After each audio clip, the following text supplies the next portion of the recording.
Hello and welcome to the B&H Virtual Event Space. Today we've got Mahesh Thapa back on the platform to talk about backpacking along the Olympic coast with two small Sony lenses. Hey Mahesh. Hey Fred, how are you? Good. How are you doing? I'm well. Oh, Summer's your camera seems to have turned off. all right. We'll put it back on. It's sort of timing out here. Is that better? Hmm. Let me see here. There. We have you back, yes. Perfect. Yeah, All sorry right. about that. No, no, no. Yeah, it's great.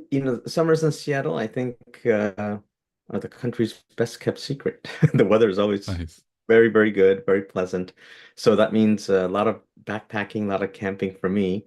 And it was nice to be able to sort of put together one of my camping trips that I do almost every year and make a little showcase for you guys and the audience about the trip and this is something I do virtually every year with my Sony gear and go lightweight as I can. And so I said, you know what, it'd be a great idea. Maybe people will be interested in something like this, whether they want to visit the Olympic coast or they want to sort of use the information I have for other trips that they may have. How long were you out and about on the coast? 3 days. We're out there Three for three days. days. It was actually a very targeted trip because I knew I was going to be creating content for Sony. I made it just to one location. We sort of camped out there for a few days, and I wanted to make sure that I got as a good a shot at good light as possible, because it's always hit or miss on the Yeah, Olympic coast sure. with the fog rolling in. But we got lucky. We got some very good stuff. So hopefully you guys will enjoy it. Was the or the people that you were with, were they very understanding that it was a sort of a photography based trip? I was only there with one person. Okay. It was almost like a one-on-one workshop. So he Hey. was very happy with that. He was learning to do some landscape photography. A good friend of mine from work, and I said, let's go, and then you can help me, take some shots of me as I'm creating content. And he was more than happy to do it. So very understanding and very actually acquiescent about helping out.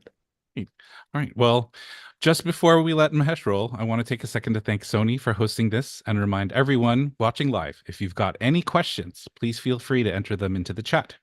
All right. Without any further ado, take it away, Mahesh. Thank you, Fred. I'm going to share my screen now. Um, and hopefully you see my sort of introductory screen here. So it says backpacking along the Olympic coast with two small Sony lenses. We'll reveal what they are shortly. And this also assumes that I'll be going with a very small camera body. Okay. If you have any questions, please feel free to put them in chat. And I think somebody from B&H, probably Fred, will keep track of them, and we'll answer them as well as we can.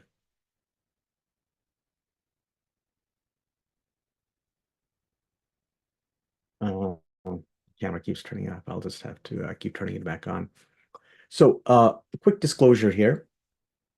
Uh, I am a Sony Alpha ambassador, and all images taken are with the A7CR camera body. That's what I'm using. In fact, you could see me along the coast here with my little handy dandy camera body, and I think this is the 24 to 50 that's attached right now. And so I just took the 24 to 50 f2.8G and the 16 to 25 f2.8G, and I'll sort of explain why I took those two lenses.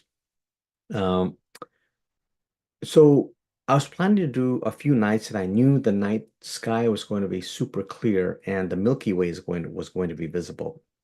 And I wanted to make sure I captured that, so I wanted a fast lens. Typically, on my backpacking trip, I just take an f4 lens because it's versatile, it's lightweight, it's got a good range for the focal length.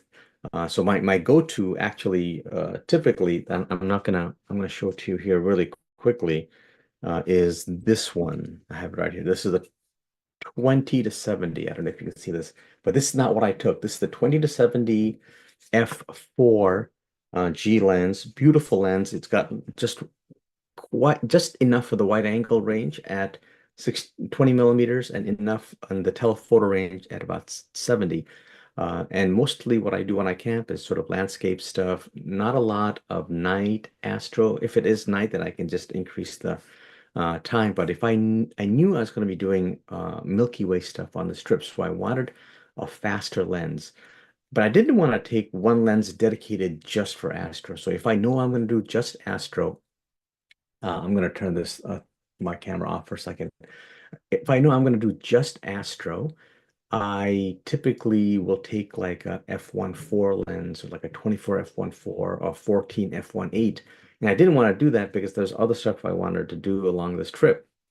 So that's why I took this nice compromise, the 16 to 25 and the 24 to 50. They're very, very small lenses and they're lightweight, high quality, and it's f2.8. So I can still get great astro stuff and night stuff. So that's why I chose this combo.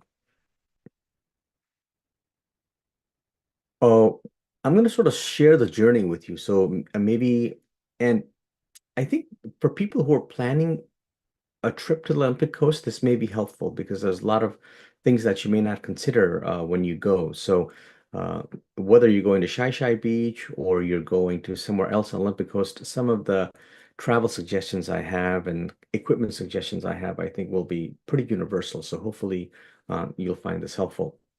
So I'm gonna pretend like I'm going from Seattle to the Shai Shai Beach Trailhead, and I'm gonna give you quote unquote a step-by-step guide. By the way, this is one of the mornings at the area called Point of Arches, which is a little further along on the Shai Shai Beach. And it's unpredictable the weather, so you can have fog, you can have rain, it could be clear, it could be socked in. So I spent a few days there just to make sure I could have enough content for you guys and I wasn't completely socked through. But this was nice to have this sort of foggy situation. So uh, what you want to do, if you live in Seattle, obviously you're going to go from Seattle directly to the Shai Shai Beach Trailhead. But if not, you want to fly into the SeaTac Airport in Seattle. And the journey from Seattle to Shai Shai area is approximately 160 miles, but it's sort of a little convoluted. It's about a 3.5 to 4 hour drive, but that does not include the time that you may spend on a ferry or the time that you may wait for a ferry. So, ferry is the best way to get to this area, and you could drive onto these ferries. That's one of the beautiful things about the Washington State ferry system. You arrive at SeaTac, rent a car, and then you could visit Seattle for a few days if you like, but go directly to the ferry port and head off to the Olympic National Park area. Beautiful things about what you can do if you're not particularly into photography, or let's say you are bringing a partner or a group of people who aren't into photography. Are there any other activities that they can do there? Sure. Obviously, camping, hiking. There's actually pretty good fishing along the beach. In fact, I'll show you a couple of pictures where one guy was deep sea fishing directly from from the shoreline, and he was getting some amazing catches. When is the best time to visit?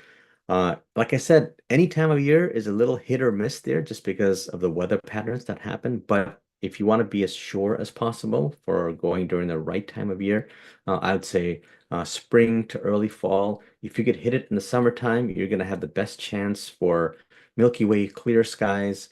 But if you want a little drama, big waves, things like that, then fall or spring could also be good. If you don't plan to camp, you just want to visit the beach, winter is not bad either. You get great storms there. So if you're a storm watcher, particularly beach storm watching, winter is still great.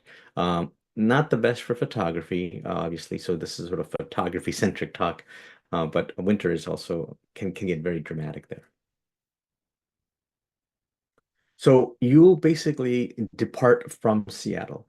And I suggest that you do it early in the morning, as early as you can, because that way it gives you time to go to the visitor center, get the information at the Olympic National Park Visitor Center, go to the Native American Museum to pick up passes, and still make it to the trailhead with enough time to hike to your destination, set up camp, and things like that.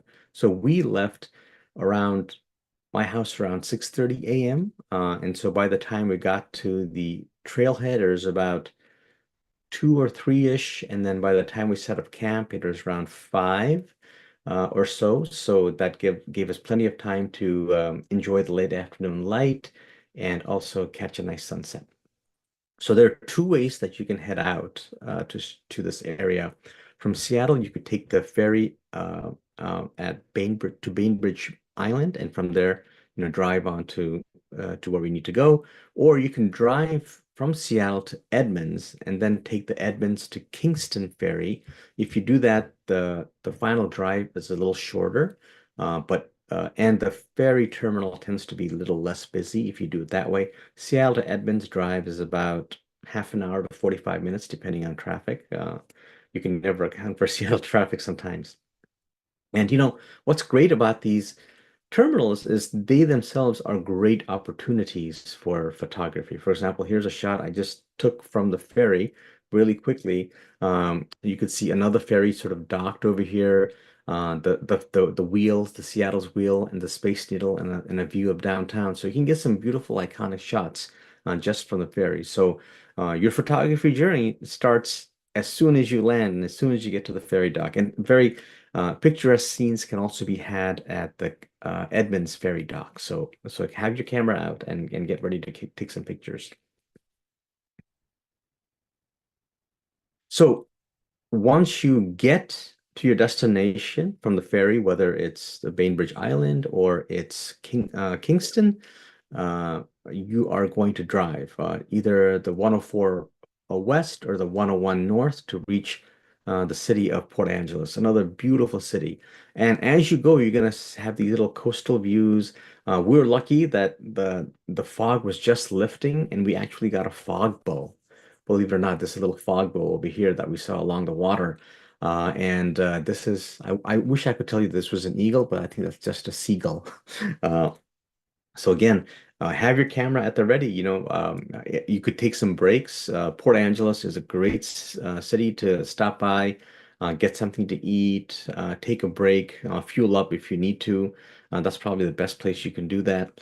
Also, you'll want to stop by the Olympic National Park Visitor Center, which is located in Port Angeles. So if you have planned the trip beforehand, and you need backpacking equipment such as a bear canister. If let's say you forgot a bear canister, oftentimes if you're backpacking in the Olympic Coast, they request that you have it. You can pick one up at the Olympic National Park Visitor Center, or if it's a spur of the moment backpacking trip that you just decided, you can pick up a backpacking permit at it's called a backcountry permit at Olympic National Park Visitor Center. But you can plan ahead and print out all your permits beforehand on the national park website for where you want to go. I've never had a problem getting a permit because oftentimes people will go for a day visit. They actually won't be backpacking at Shai or spending the night. So you'll have you should have no problem picking up any kind of backpacking permit, even if it's a last minute spur of the moment kind of thing. And you also get information about whether you can start a fire or not. Sometimes usually they're very lax because you're right on the beach. There really isn't a lot of danger for forest fires, but every so often I have been restricted in starting forest and fires at the beach. So basically, drive to Port Angeles and you visit the Olympic National Park. And from Port Angeles, then you drive a little further to an area called Neah Bay. And that drive is about an hour and a half long. You continue on US 101 North and take the Washington 112 towards Neah Bay.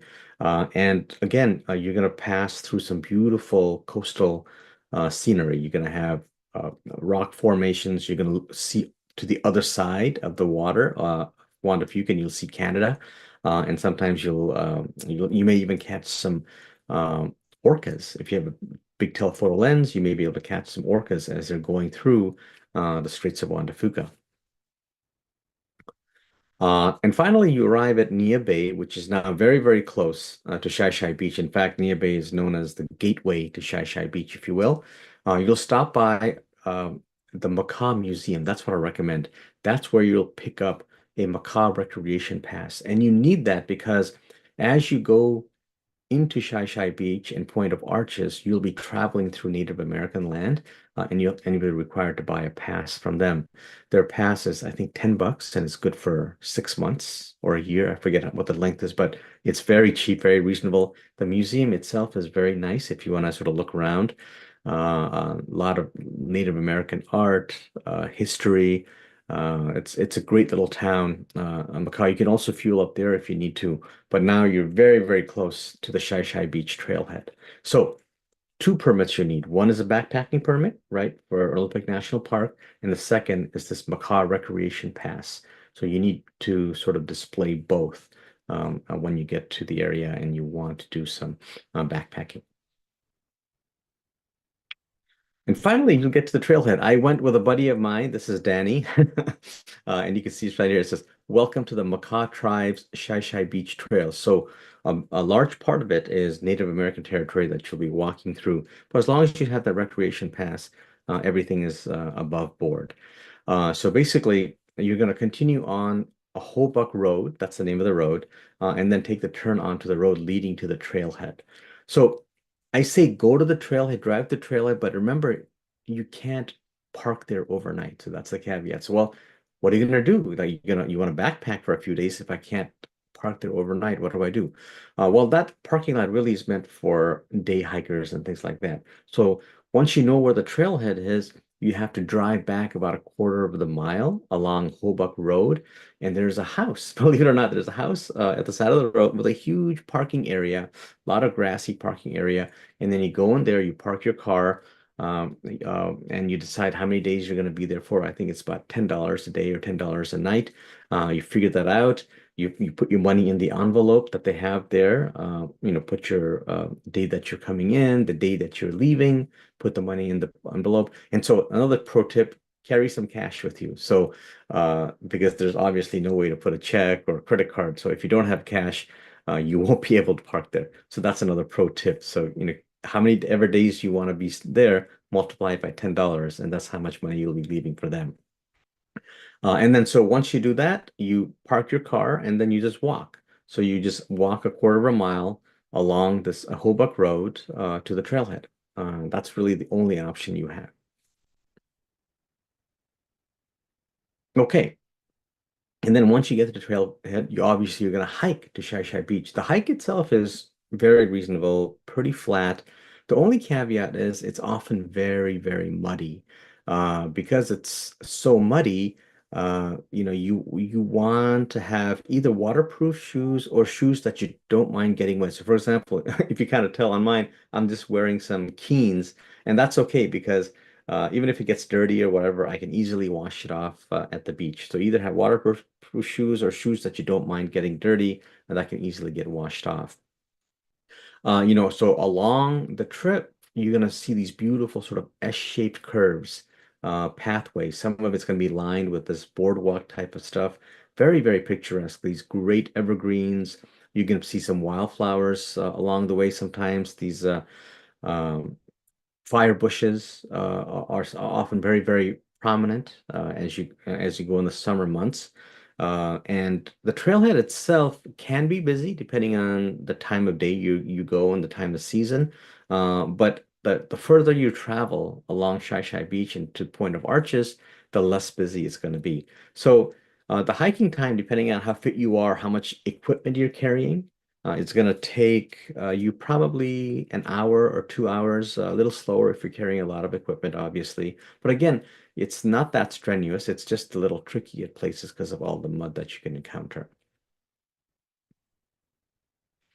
So I'm going to show you a little video. So once you get to Shai Shai Beach, that's not your destination. You want to walk further along Shai Shai Beach to an area called Point of Arches. That's the very furthest end, southern end of Shai Shai, and that's the money place, I think. Shai Shai Beach itself is also very beautiful, a lot of nice rock formations, and most people stay there, camp there, whatever. But you're going to go the extra 2 miles and walk along the beach. I recommend you walk along the compact part of the sand because it's a pain walking on non-compact sand for 2 miles. So yeah, get as close to the water as you can. Make sure it's compact sand and walk along that. It'll make things life a lot easier. So I'm going to show you a little video. when we arrived. And we just got lucky. Mm, That is the point of arches. Now these are the rock formations very well from Shai Shai Beach, but it looks gorgeous at the Point of Arches. So really make an effort to make it to the Point of Arches. And then when you're there, enjoy your time, right? Set up your camp, have some coffee. In fact, you can see the Point of Arches here in the distance, the rocks. It looks very far away because I'm using an ultra wide angle lens, obviously, but yeah, enjoy your time and it's going to be great. So let me talk to you a little bit about sort of the gear that I took. I'm going to turn my camera back on. Hopefully it doesn't overheat at that point and you can see, and I'll share some of the images I have with you. Um, okay, I think that's going to be good. Okay, hopefully you can see me. You guys can see me, right? Yes, indeed. Perfect, good. So the tripod I took is the Vanguard VO3 Go 204 CB. A mouthful. And let me tell you why I really like it. I have it over here. And this is the tripod. It is so small and lightweight.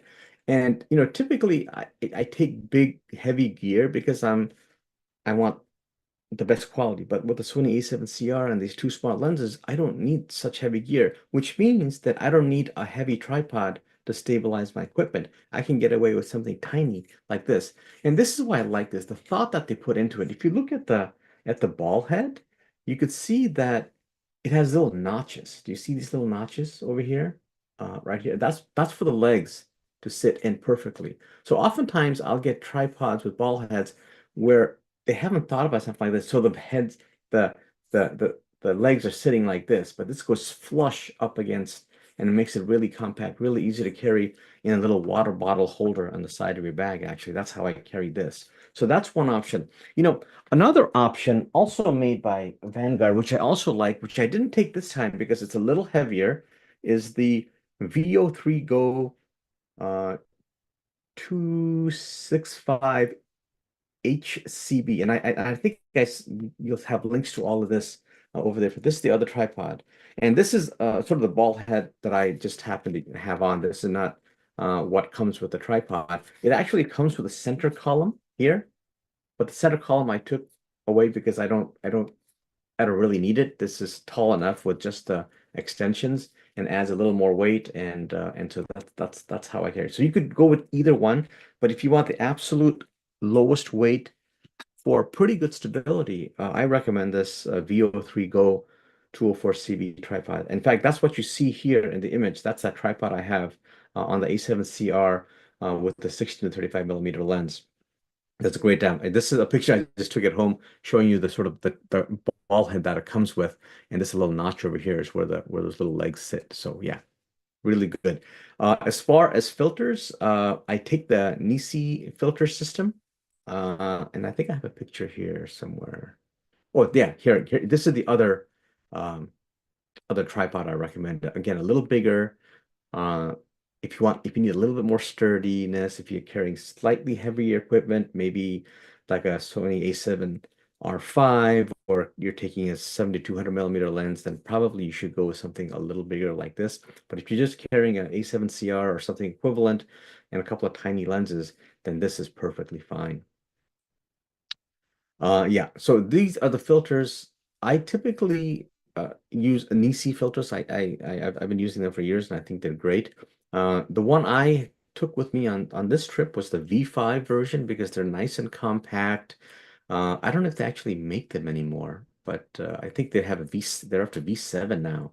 But I think you can't go wrong with them. They use high quality glass. It's machined so very well, and they never get stuck to the end of my filter, to my lenses. So they make great stuff.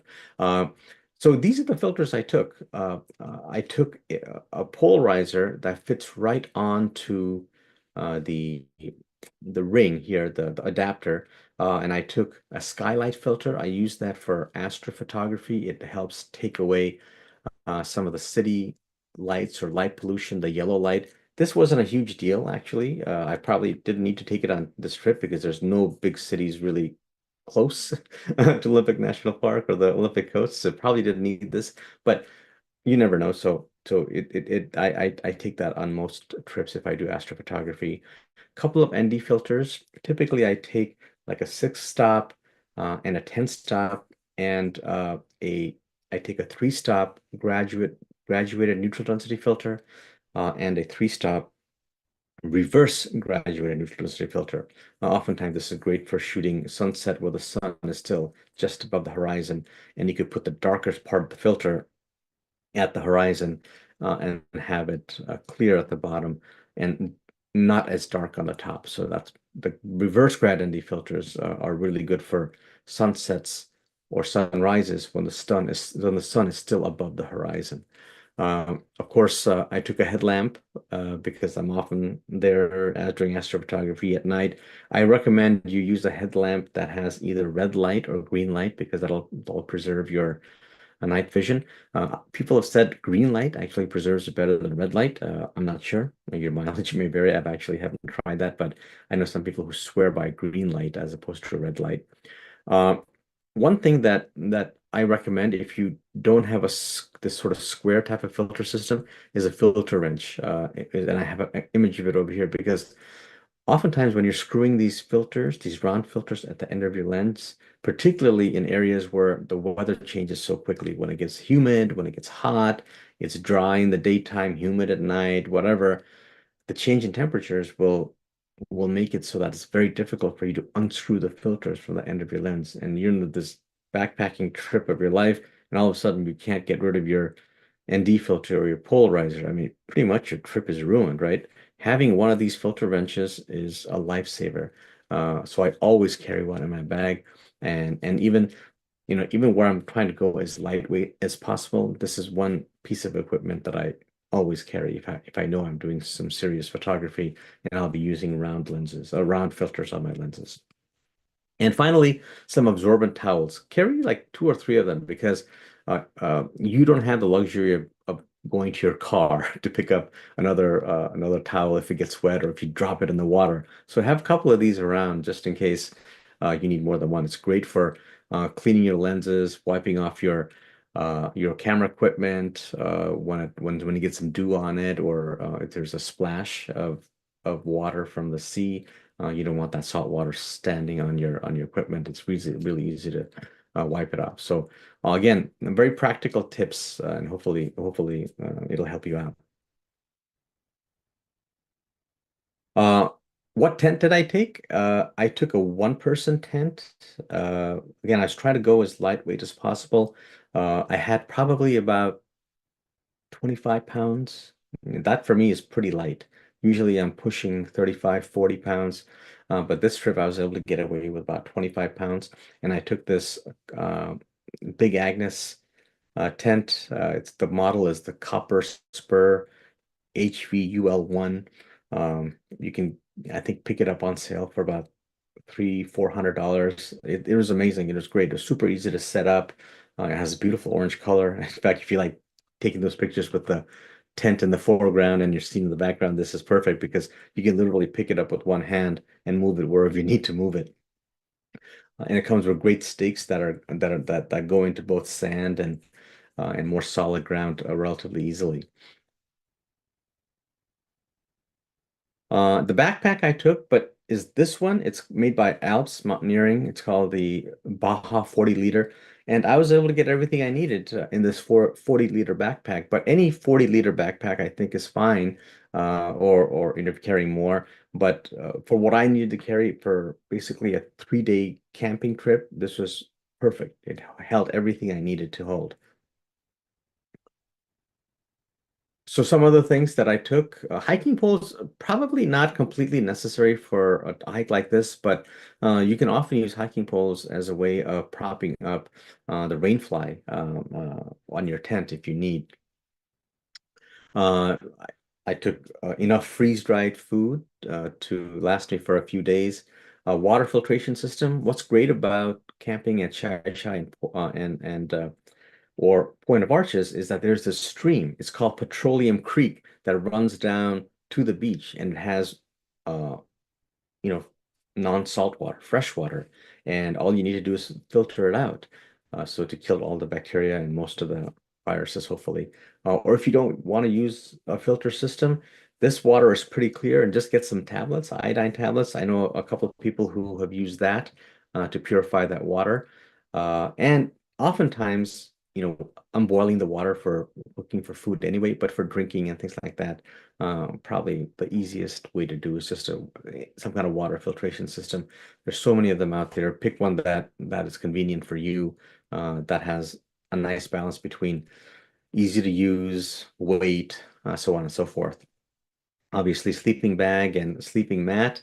Uh, Even though we were sleeping on sand, oftentimes it can be lumpy bumpy. There could be rocks there on the bottom. So even if I know I'm sleeping on sand, I always like to have a sleeping mat. It also separates the bottom of your body from the ground, so it keeps you warm. So a lot of times, so pick a sleeping mat that has some insulation properties, if you will. So you're not losing all your body heat because you're on this cold surface, or choose a mat, or you're choosing a mat that has no ability to keep you warm. So that's a pro tip. Like even though it's a summer months, the Olympic coast can get pretty cold at night.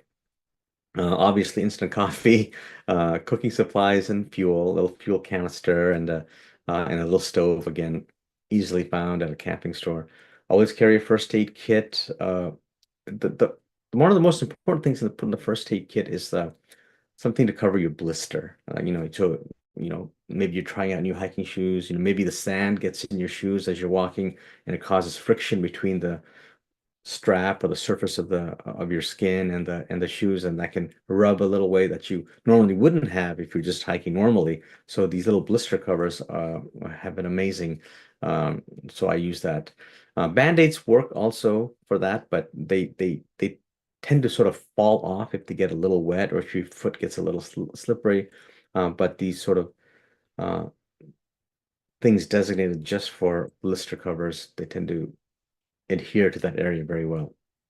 And of course, I took biodegradable toilet paper. You have to dig a hole in a lot of these places. There's no designated toilet areas. Dig a hole, do your business and cover it up. So if you have biodegradable toilet paper, it makes life a lot easier. A couple of pro tips. One, try to plan for a trip where you have, because low tide and high tide, but try to plan for a trip where you get there or and the tide is super low in the morning, because you've got these beautiful tide pools that you'll see. You'll see lots of starfish, sea anemones, mussels, clams, other wild sea life that you normally wouldn't. And also, when the tide is super low, for some reason, deer tend to come out. So it's like every so often you'll see a deer on the beach, which is like one of the most amazing things, particularly that far out on the Olympic coast. And if you want to do any type of astrophotography, look at the weather and make sure that you're going to have clear skies. The caveat is that even if you have clear skies, you may get fog that rolls in at night. So that can actually ruin your astrophotography, right? It could be above the fog, it would be completely clear, but because of these changing weather patterns, the fog may actually, ruin your chances. So, best laid plans of mice and men sometimes go astray, right? Uh, Okay, so I'm just going to share a few sample images from the trip, all taken with the Sony gear, the Sony A7CR, and either the 24 to 50 f2.8 or the 16 to 25 f2.8. They're both G lenses, so they're really built super well, and they're not as heavy as a G Master lens, but they're still great quality lenses, sharp corner to corner, and the A7CR is my go-to low weight. I mean, it's a full frame 60 megapixel sensor camera, with all the bells and whistles for such a small package. So here's example. This is the sort of typical, the beautiful Shy Beach long exposure. This is where I used my Nisi filters. I think I used a six-stop ND filter. That sort of gave it this sort of misty look. Some of the fog was still around, so that's why it has a sort of mildly hazy appearance in the distance. I was able to smear out the clouds with this with the ND filter, so that the cloud was moving pretty fast, and the waves got also averaged out, so it gave this nice smooth appearance to the water. So I really like that. So I was able to utilize the filters. A few other pictures I'll just show you from the trip. Here is one I got Astro, but if you look, the fog was beginning to roll in. I was promised clear skies, but I still was able to get a shot that I was happy with. Again, this was low tide. This was probably about 1 or 2 a.m. in the morning. I got up and because of the tide pools here, you can actually see some of the Milky Way reflecting on the tide pools. And what I suggest is if you're going to do Milky Way shots, you use an app like PhotoPills or Photographer's Ephemeris. And when you get there, plan out the trip. It's okay, Milky Way is going to be here at 1 o'clock, here at 2 o'clock.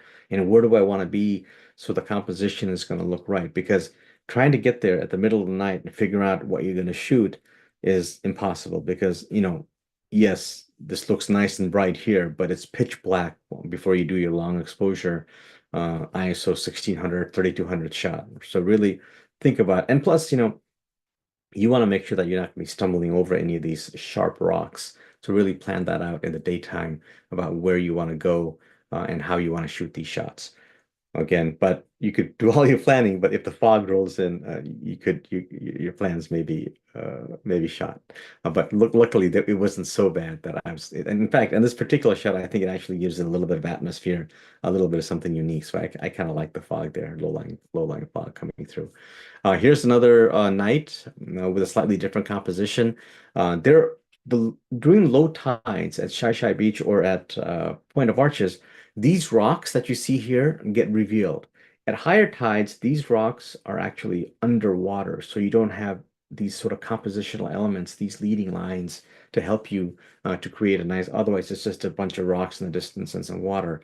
But going at low tide helps with a lot of possibilities and a lot of ideas. Another evening where the moon had come out early, so before and just as the sun was setting on the right-hand side, this is looking further south. So these rock formations are not the same rock formations as you see over here. These rock formations are more like these guys back here, but probably not even this is a little further than that. So having a little bit of a telephoto reach, a little bit around the 50 millimeter end or so is going to give you some nice mild compression. And remember, you have a 16 megapixel sensor in the A7CR, for example. So your 50 millimeter lens will become a 100 millimeter lens and with a 50% crop, and you'll still have a 30 megapixel image, which is plenty to do a lot of high resolution prints. So that's the reason I'm often okay with carrying just the 50 millimeter or 70 millimeter at the longer focal length, because in essence, with a 50% crop, it doubles the focal length. So I like that. And it also doubles your depth of field, which I prefer because doing landscape photography, I actually want more depth of field as opposed to less depth of field. So hope that makes sense. Yeah. So like I said, see, every so often you will get a deer. So here's a deer that was running through Shai Shai Beach, Point of Arches during the early mornings. And I've been to this beach maybe 12 times and I've only seen it twice. So it's about a 10%, less than 10% hit rate. Again, a higher hit rate if you plan it so that you have low tide in the morning because they tend to come out during low tide for some whatever reason. Yeah, I mentioned fishing is a thing. So I didn't think people fish there because, first of all, you'd have to lug all that equipment around to get there. But there are people there, and this guy was catching fish like it was nobody's business. I mean, like he had a bucket on the side, and I asked him what he's doing. He was eating. He goes, he doesn't bring food with him when he comes camping. He actually catches his food and then he cooks it. So fresh seafood. And again, you can see Point of Arches, some of the rock formations back there in the distance. Really a gorgeous place. If you ever have a chance and you're thinking of where to go for a summer trip, particularly if you like uh, backpacking and camping, this is the place. One night we even got bioluminescence. Yes, every so often you can get bioluminescence. If you look, Here it is over here. Wasn't robust, wasn't a lot, but enough that it made a nice composition. This actually isn't the setting sun, believe it or not. This is a ship in the distance that was passing, and I made the exposure long enough that that this is like a couple of minutes worth, I think, that it had time to go all the way from one end. You can see the beginning of it kind of looks like a sunburst here. That's actually not a sunburst. That's the beginning of the light that's visible before the rock formations hit it and made it all the way across to here. So it looks like this glowing sunset, but it's just this artificial light from a boat. And we got this great bioluminescence here. That's the blue line you see. So yeah, you could get lucky, or you could get sucked in too. So that's why I say if you go, plan to spend a few days just to give yourself the best chance at catching some wonderful light. And this is a selfie. This was not taken with a Sony camera. It was taken with my phone. Inside my tent, you can see it's a one-person tent. So I mean, there's still plenty of room over here by my head. So this is where I kept my like headlamp. I'd also brought a little power charger for my watch and my phone. Here's the camera A7CR, trusty A7CR with the lens attached. I actually have a little fanny pack with me, so I didn't, as I was making little day hikes and trips while I was camped out, I just took this fanny pack. While this camera sort of hung by my side, the fanny pack held my other lens and some granola bars and stuff as I did my walk. So it was great. Here's the biodegradable toilet paper. Yes. Anyway, all right, that was it, guys. My trip along the Olympic coast to Shy Shy Beach Point of Arches. Let me know if you have any questions. I'm going to stop sharing the screen now. All right, Mahesh. We usually get much more broad advice in these sessions, but the detailed travel pro tips are going to be great for anyone considering doing this trip.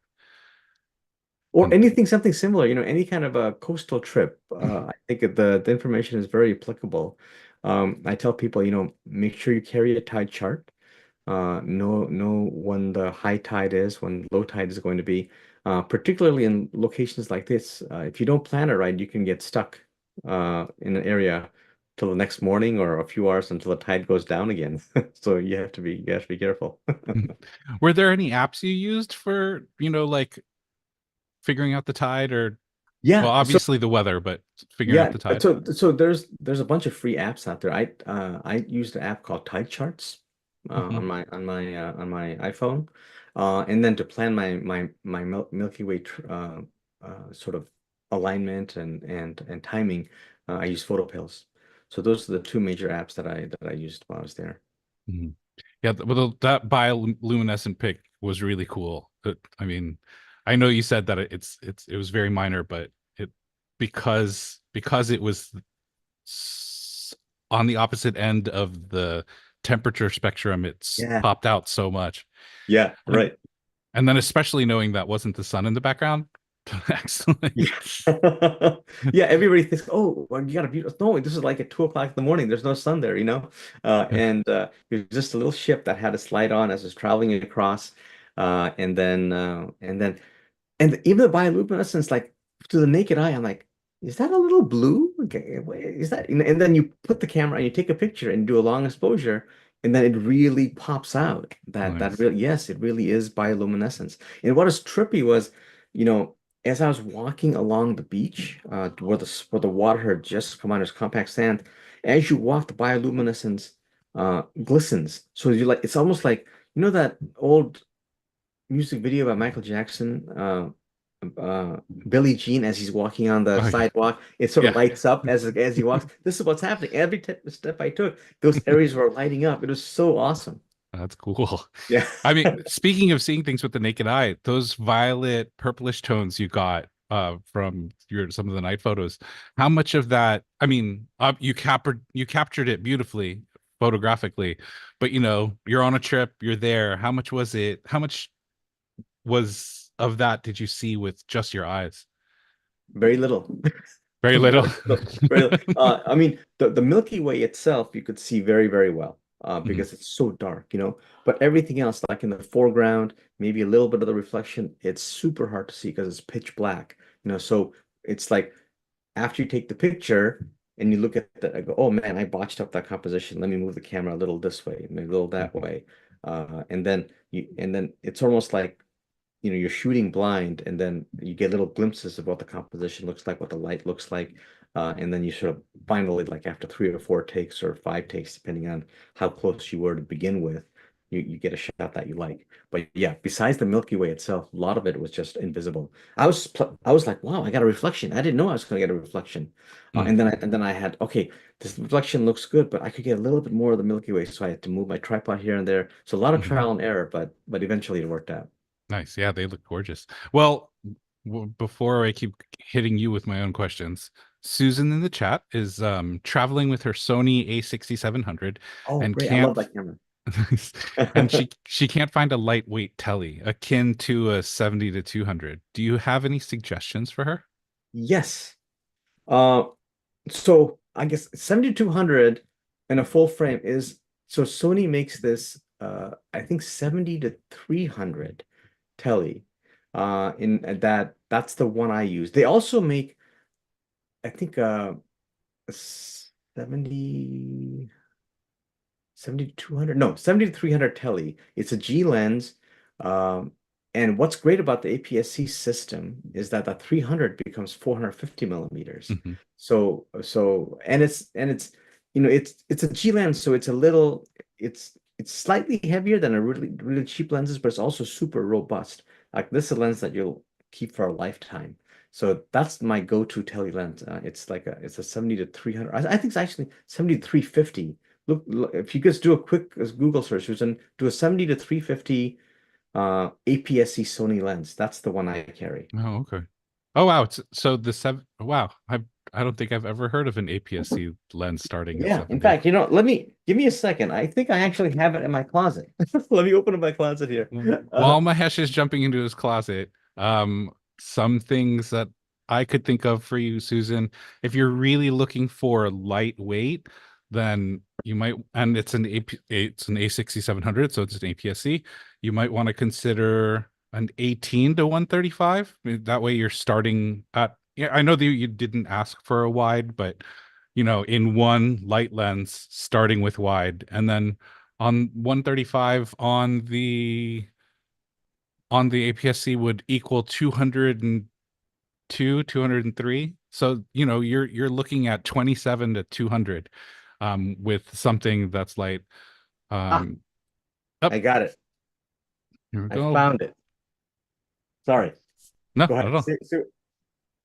Finish Yeah, what you're shows saying. us. Oh, yeah, no, 18 to Oh, 135 if you're looking for super lightweight and you want to fit in a little wide at the other side. this is it. Cool. Hmm. Okay. This is the 70 to 350G 45 to 63. This is my go-to APS-C telephoto lens. I mean, this, and you know, the amount of reach you get this and the size and the weight is incredible. And it's super sharp, super, super sharp. So I have the A6700, and if I know that, you know, I don't need full frame quality. Like if I knew I wasn't going to make content for B&H, I probably would have taken my A6700 and some lens like this. So yeah, Susan, if you could swing the price, it's not super cheap, I'll tell you that. But if you can swing the price, this is the best Sony telephoto lens that you can get. Nice.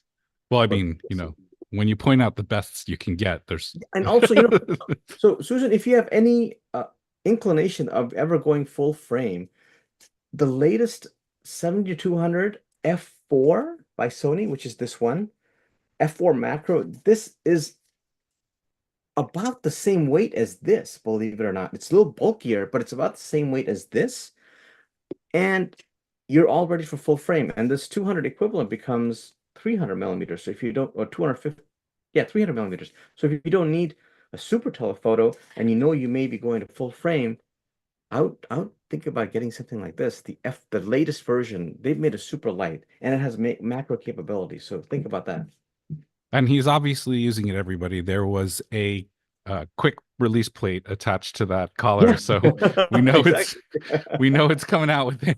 It's not just for show. All right. So if there are time limitations for people visiting, say a day trip instead of the 3 days that you and your friend were able to pull, what Yeah. would you say is your number one can't miss spot that should go to the top of their list? Oh, just you could like if you start off early enough. Okay, if you start off early enough in the day, um, and uh, you want to visit that area, there are only two options. I say I wouldn't do shy shy because you basically you waste well not waste you spend the entire day sort of getting there, hiking back, and you'll be exhausted. But the Olympic Coast beaches like Ruby Beach, Rialto Beach, Second Beach, you can visit all of these three places in one day Hmm. and still have time to get back to Seattle. Nice. All right. Um, so you brought the two lenses. Were there any lenses in that closet of yours that you wished you had brought? Maybe like a macro or a longer telly or anything like that? Yeah, because I knew exactly what I was shooting, I didn't. So if you are so inclined and you have the back for it and you don't mind. So a telephoto is actually can be very helpful. Like for example, a 70 to 200 or a 70 to 300 that's relatively lightweight because uh, you will see eagles. So in fact, we did Oh see no. eagles. We did see eagles. In fact, if I had a telephoto, I could have gotten a really great shot of the eagle. Oh, did you freeze? Oh, I think we have a frozen Mahesh. He's back. Am I good? Yes, you're back. Yeah. Sorry. Yeah, No, so no, no. yeah, a telephoto so I saw a few eagles there, and so if you want to do bird photography, I mean, but I really didn't want to lug around a huge telephoto lens. But if you are so inclined, a telephoto lens, and you'll get some nice shots of eagles there. Do you think you could have supplemented the two lenses with like a compact camera, maybe RX 100 Mark 7, or I I guess could have, ZV-1 wouldn't. but I was like, everything is a is give and take. Hmm. So, I could play that game forever. I wanted to keep the life pack less than 30 pounds, and I wanted this trip again. If it wasn't for B and H for this particular talk, uh, and if you go with a friend and they use similar equipment or the same equipment, you could Uh-huh. share the equipment. So like I've done that before, where somebody will take a couple of telephoto lenses, and I'll have some of the lenses, and we'll share the equipment back and forth. So that's another possibility. Yeah. I'm personally waiting on an update for the RX 10 Mark IV. Yeah, I I love mine. yeah. Are you listening? Are you listening, No, Sony? the RX-10, in fact, I actually have that camera. And when I went to Australia, 5, 6, because that camera's been around for Oh a yeah, while yeah. now. Like 5, 6 years ago, that's that and an ultra wide lens on a like a little lightweight Sony is what I took because the Yeah. RX 100 it doesn't have ultra wide and I do a lot of ultra wide stuff. And I think I like a Sony A7 R4 with a 16 to 35 f4 and then the Sony RX10 Mark IV that has like 400 millimeters reach or 450 or something, I forget.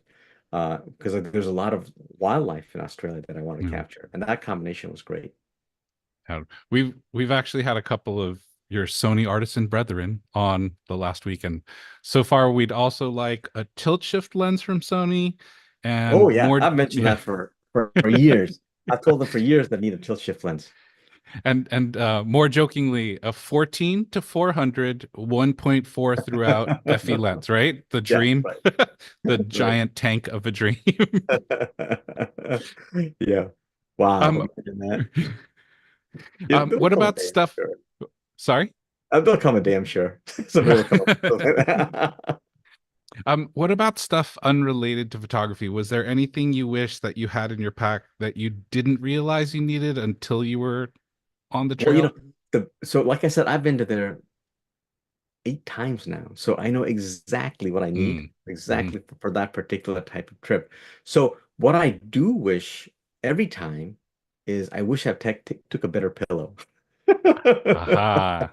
Okay. I always think, oh, I can get away with this pillow. Oh, I can just, put some clothes underneath my head here and I'll have enough. It's never the same. Yeah.